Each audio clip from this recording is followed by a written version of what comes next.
हनुमान जी उठा लाए संजीवनी बूटी।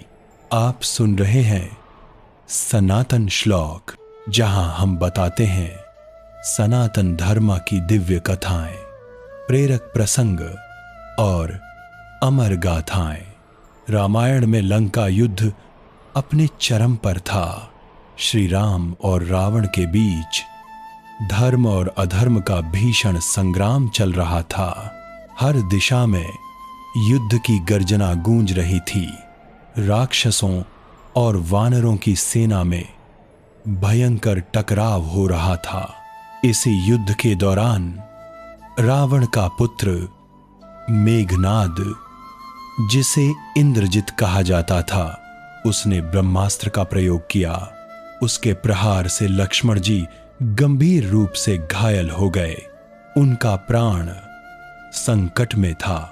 श्री राम व्याकुल हो उठे। भाई के वियोग का भय उनके हृदय में गहरा उतर गया। राम ने कहा, यदि लक्ष्मण को कुछ हो गया तो मेरा अस्तित्व भी समाप्त हो जाएगा। पूरा युद्ध क्षेत्र शोक में डूब गया।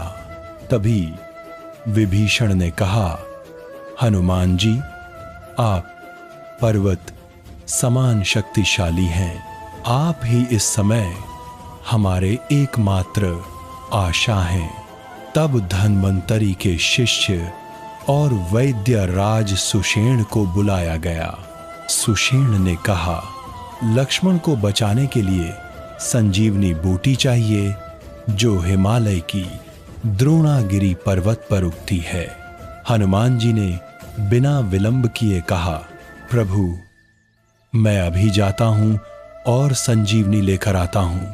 श्री राम की आज्ञा पाकर हनुमान जी ने प्रणाम किया, आकाश की ओर उड़े और पल भर में लंका से निकलकर उत्तर दिशा की ओर बढ़े।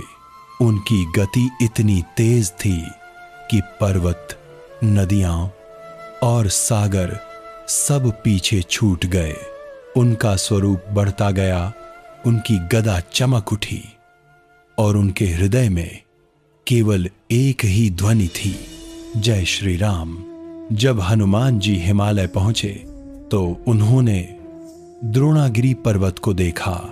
वहां हजारों जड़ी बूटियां थीं और सब चमक रही थीं, किंतु हनुमान जी यह पहचान नहीं पाए कि कौन सी है संजीवनी।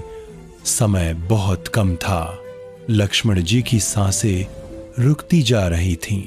तब उन्होंने सोचा, क्यों समय व्यर्थ करूं, मैं पूरा पर्वत ही लेकर चला जाता हूं। और हनुमान जी ने अपनी विशाल शक्ति से पूरा द्रोणागिरी पर्वत उखाड़ लिया। धरती कांप उठी। देवता स्तब्ध रह गए। आकाश में हनुमान जी का तेज इतना प्रखर था कि सूरज भी फीका पड़ गया। जब वे पर्वत लेकर लौटे तो मार्ग में कई चमत्कार हुए। कई देवगण और ऋषि उनके इस पराक्रम को देखकर नतमस्तक हुए। उनका प्रत्येक उड़ता हुआ कदम धर्म की विजय का प्रतीक था। लंका पहुंचकर उन्होंने पर्वत को सुषेण वैद्य के समक्ष रखा। सुषेण ने तुरंत जड़ी बूटी पहचानकर उसका लेप तैयार किया।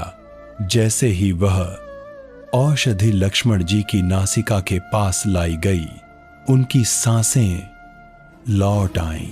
संपूर्ण वानर सेना में जयकार गूंज उठी। जय हनुमान, जय श्री राम। श्री राम की आंखों में आंसू थे। उन्होंने हनुमान जी को हृदय से लगाया और कहा, हे हनुमान, तुमने केवल लक्ष्मण को नहीं, मेरे प्राणों को बचाया है। हनुमान जी झुके और बोले, प्रभु, मैं तो आपका सेवक हूं। आपके लिए तो मैं ब्रह्मांड भी उठा लाऊं। यह प्रसंग केवल वीरता की कथा नहीं, यह सच्ची भक्ति और समर्पण की मिसाल है। हनुमान जी ने दिखाया कि जब भक्ति सच्ची होती है तो असंभव भी संभव हो जाता है। संजीवनी बूटी केवल जड़ी नहीं थी, वह जीवन का प्रतीक थी। यह संदेश था कि आस्था और प्रेम से सब कुछ पुनर्जीवित किया जा सकता है। इस कथा से हमें यही शिक्षा मिलती है, सच्चा भक्त कभी हार नहीं मानता। भक्ति और विश्वास से पर्वत भी झुक सकते हैं, और जब हम ईश्वर के लिए समर्पित हो जाते हैं तो हमारा हर कर्म दिव्यता में बदल जाता है। जय श्री राम, जय हनुमान। आप सुन रहे थे सनातन श्लोक, जहां हर कथा भक्ति की गहराई से जुड़ी होती